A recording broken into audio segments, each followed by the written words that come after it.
네, 오늘의 뜨거운 이슈도 시원하게 풀어드립니다. 오늘의 커버스토리 박상현 아나운서 나와 있습니다. 어서 오세요. 네, 안녕하세요. 박상현입니다. 어제도 열대였습니다. 어제도 정말 더웠어요. 열대야, 그러니까 열대야가 네. 계속 시작이 되니까 이게 장마가 끝인 건가?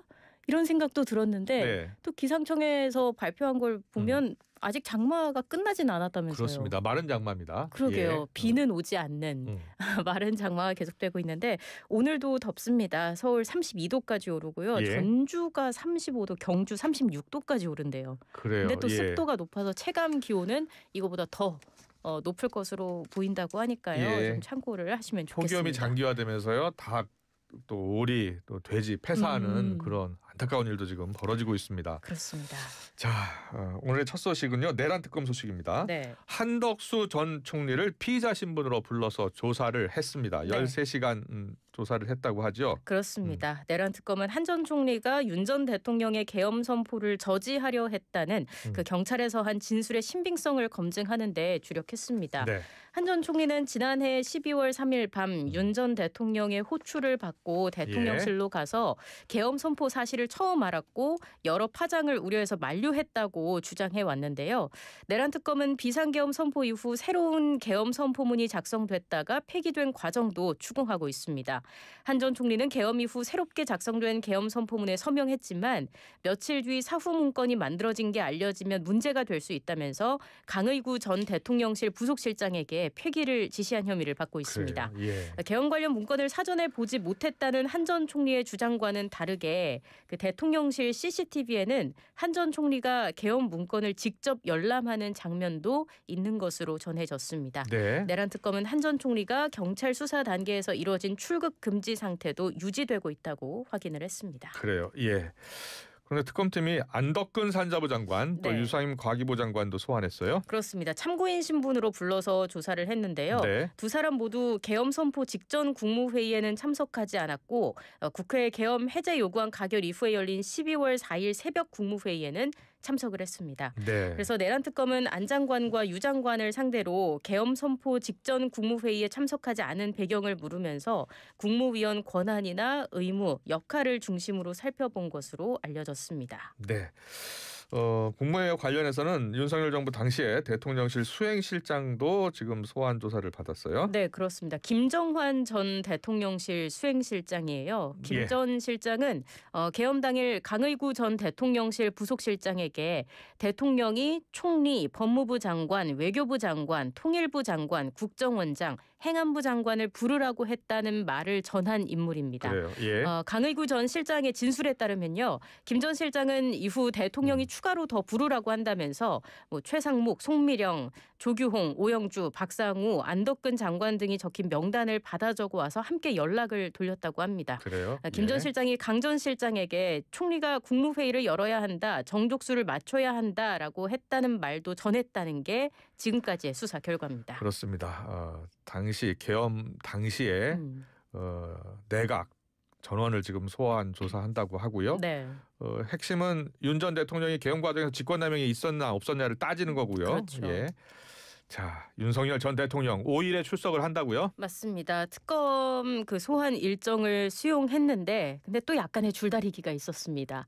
지난 1차 때도 그랬는데 9시에 출석하라는 통보에 윤 전 대통령 측은 이번에도 출석 시간을 문제 삼아서 1시간 늦은 오전 10시까지 출석을 하겠다라고 요구를 한 거예요. 예. 근데 내란 특검팀은 이번엔 받아들이지 않았습니다. 이번엔 9시 출석 원칙을 고수했는데 결국 그래서 윤석열 전 대통령 측이 한 발 물러섰습니다. 9시 정각은 아니더라도 한 10분, 20분 늦더라도 출석을 하고 적극 진술하겠다고 밝혔습니다. 더 이상 특검의 체포영장과 구속영장 청구 등 강제 수사 빌미를 주지 않겠다는 포석으로도 해석이 되고 있습니다. 자, 그리고 어제 최상병 특검도 이제 출범을 했습니다. 네, 그렇습니다. 네, 최혜병 순직 과정에 또 수사 과정 들여다보고 수사 과정도 들여다보고요. 외압 의혹이 있었는지도 따져야 됩니다. 네.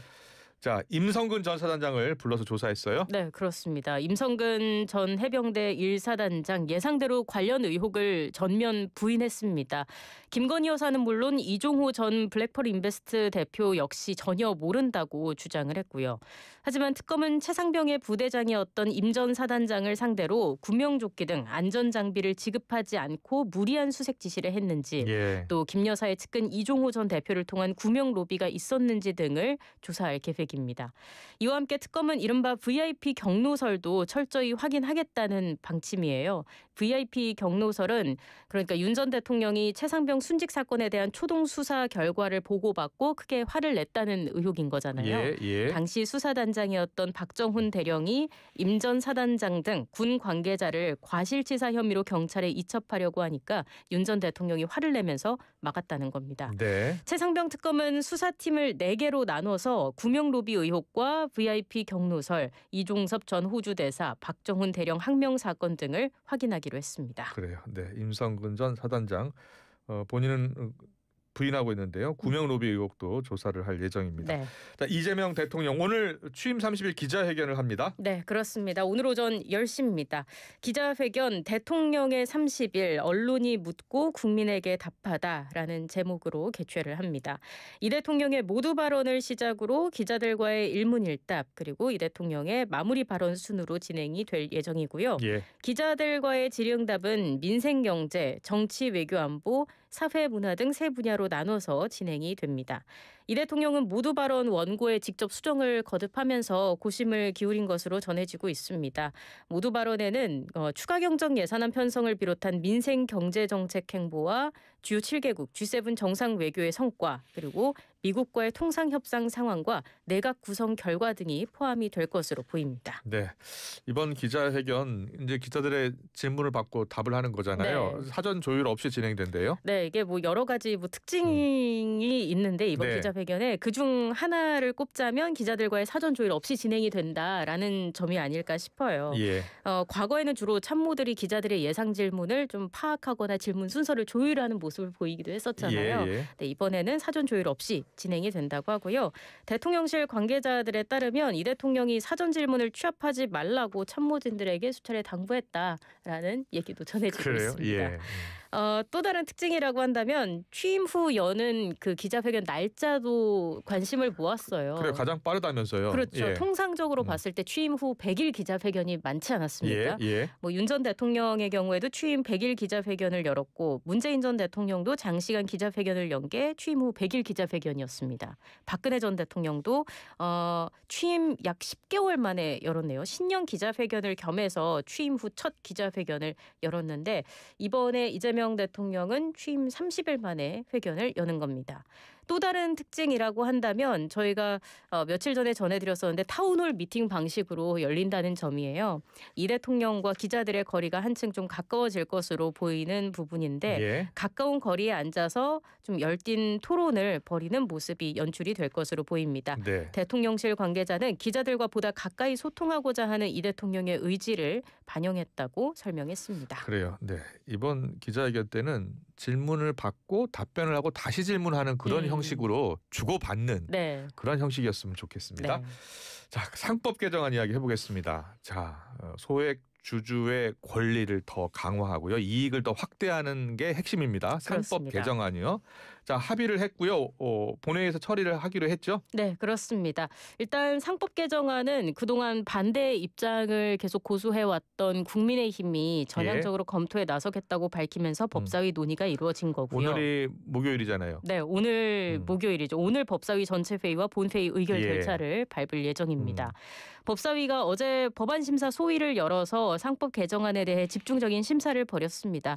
핵심 쟁점이었던 게 이른바 3% 룰이었잖아요. 이걸 놓고 막판 협의를 이어갔고 3%를 좀 쉽게 설명해 주세요. 그러니까 개정안에 반영됐던 이 3% 룰은 주주총회에서 감사위원을 선임할 때 예. 최대 주주와 특수관계인의 의결권을 3%로 제한하는 걸 말합니다. 그동안은 이 3% 넘게 최대 주주가 의결권을 가지고 있었고 네. 그래서 어떻게 보면 마음대로 감사위원을 선임할 수 있었어요. 그렇습니다. 그래서 대주주의 어떤 감사위원 영향력 행사를 좀 억제하고 감사 기능의 독립성이나 투명성을 강화하려는 그럴 수 있겠네요. 취지다라는 얘기가 나오고 있는 거고요.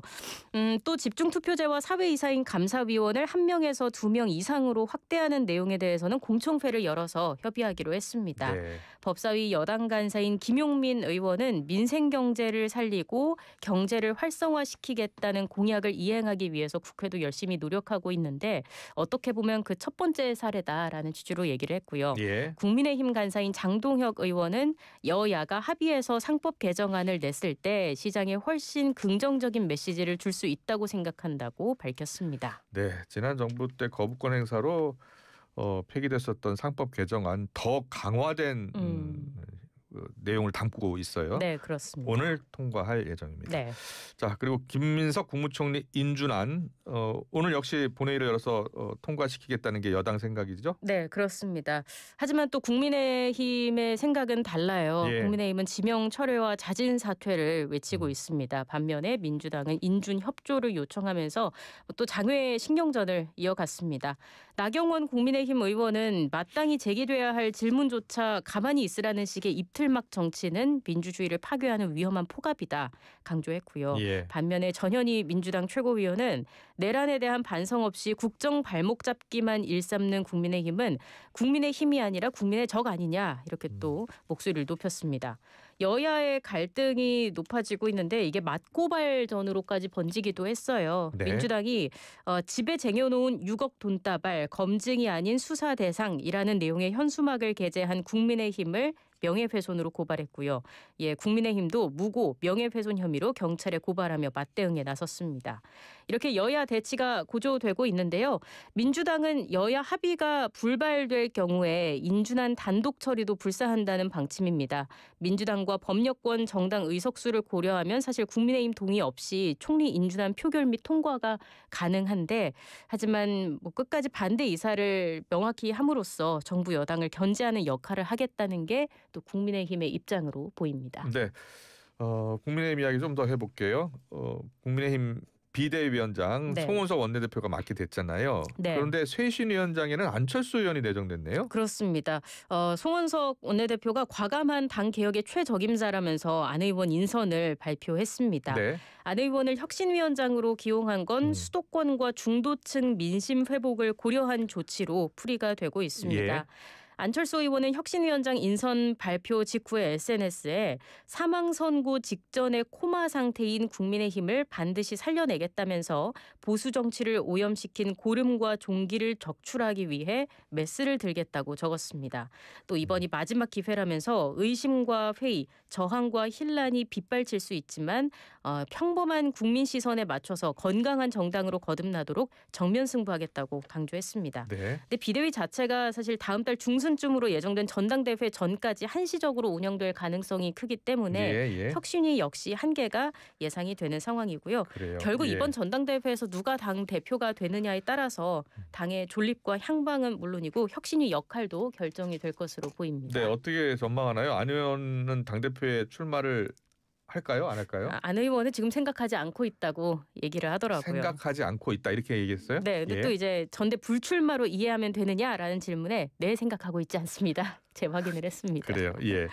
자, 고강도 혁신을 지금 예고한 거예요. 네. 의사 출신이라서 그런지 메스를 들어서 보수 정치를 오염시킨 고름과 종기를 적출하겠다라고 네. 했는데 당내 저항 반발도 예상된다고요? 그렇죠. 안 의원이 당 쇄신의 첫 발판으로 꼽는 대선 패인 진단은 네. 윤석열 전 대통령 탄핵과 대선 후보 교체 파동 등 당내 그 계파 간의 이해가 갈리는 사안을 대상으로 삼기 네. 때문일 텐데요.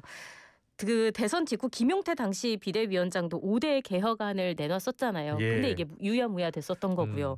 그렇기 때문에 안 의원의 당 혁신 작업 역시 좀 험로가 예상된다라는 말이 나오고 있는 것으로 보입니다.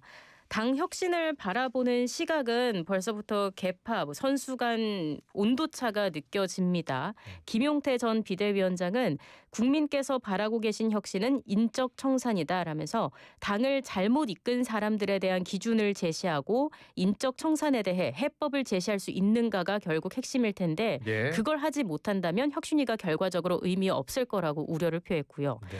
나경원 의원은 과연 어떤 게 당의 혁신인지에 대한 고민을 많은 의원과 함께 모아갔으면 한다라고 이야기를 했습니다.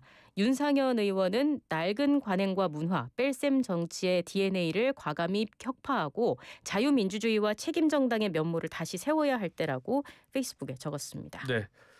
마지막 질문인데요.